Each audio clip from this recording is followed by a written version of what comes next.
and welcome to the first video of Regional Witchcraft, Part 1 of the Riddle of Place.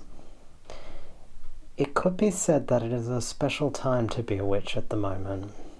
With the insight that we carry into poisons and medicines and the relationship between disease and the sacred, we have a unique perspective to bring to the times of COVID.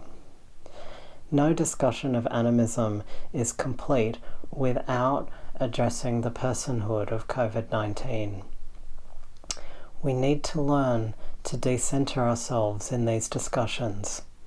Too often we leap to asking questions like what COVID has to teach us and what we can learn from this experience of a global pandemic.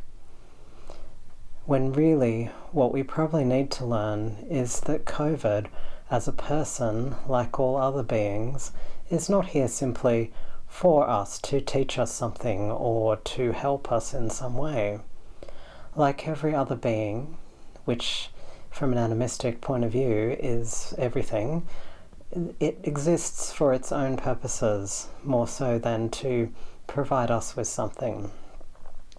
We as witches can help to model this because we are liminal creatures that exist on the threshold between human and inhuman interests. We have long defended and upheld the beinghood of things that are not considered necessarily beneficial to humans, which are, however, necessary for the larger systems that we are part of. The large number of people who currently find themselves interested in the subversive practice of witchcraft is very telling about the times that we're living through. I think it is crucially important as this popularity explodes even further that we continue to uphold the things that make witchcraft subversive. Fundamentally, anything which upholds the interests of the whole as opposed to the interests of humans by and of ourselves will always be considered a little bit uncanny and concerning by the mainstream population. During this lockdown, we have a great opportunity to readdress questions of regionalism in magic. Because many of us are not able to leave our region, we find ourselves in hermit-like retreat, stuck to place.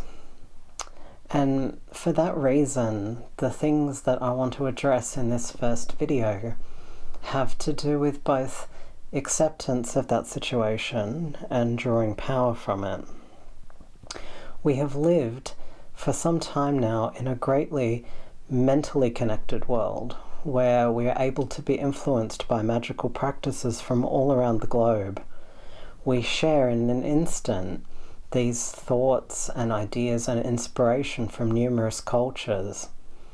Yet at some level, the physical reality of our magic, the physical reality of our in-place bodies can sometimes be left behind in that process.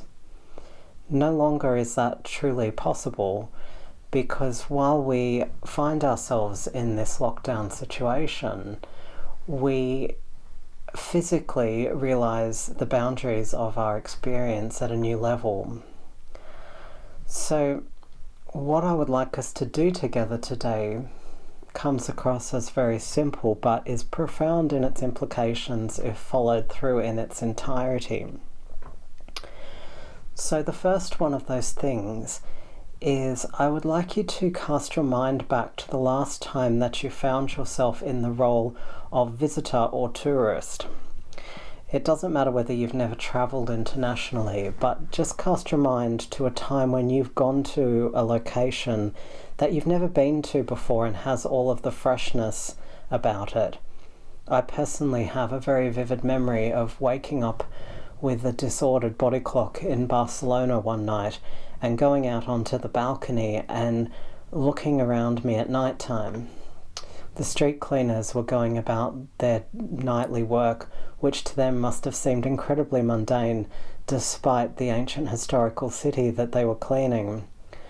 But to me, the smell of the air, the sounds, everything had an enchantment around it, the enchantment of lack of familiarity. So this week, one of the things that I would like you to do is to conjure up that memory so strongly in meditation or however you find it easiest. And I want you to close your eyes and then get yourself to a place where you can view your region. I don't mind if this is a window even. It doesn't have to be particularly romantic or flash. And I want you to open your eyes and try to conjure the illusion that you are viewing the place that you live through the eyes of the visitor or the tourist. And it sounds very simple, but I think it's crucially important, because no matter where I've been in the world, difference is what fundamentally sets our imagination alight. The lack of familiarity about a place is what makes it special. And as much as you might feel a distinct mundanity and lack of specialness if you are in the same place for 3 or 4 months at a time and you can't leave, believe me, if I was to come from where I am now on the mountain in Tasmania and see where you live, it would have a certain exoticism to it for me, as would where I live. So I want you to try to conjure that state, because that is something which is real about that place. Just because you don't see it anymore, because you've been stuck there for so long, doesn't mean that that magic doesn't exist. So I want you to perform that, and as you do it, I want you to release any sense of judgment about the place, anything which says, oh, this is an ugly built human habitat environment which isn't magical, or anything judgmental like that, and try to gaze at the place with a sensation of unconditional love. Now this might sound it might sound a little sort of fluffy or soft, the concept, but believe me, it is anything but. This is the beginning of opening yourself to the full power of your regional environment. So after you've done that, I'd like you to sit at that window or in that park or wherever you are fortunate enough to have found yourself in the world. And I want you to breathe in very consciously. And as you do, acknowledge all of the things that your region gives you. The water, the air, the very fact that it holds you up and holds up the house that shelters you. And breathe that in with a very deep gratitude and acknowledgement. And then when you exhale out an energy of unconditional love into the air for your region. See that, as however you find it easiest, really, to visualize love coming out with your breath and joining the trees and the air and everything around you with a breath of contentment, acknowledgement, and love. I'd like you to do this procedure every day for the next week until the next lesson comes out. And just sit there for a little while afterwards and listen, not so much with your ears, but with your whole being, for the response, for the echo, for your place speaking back to you. Thank you.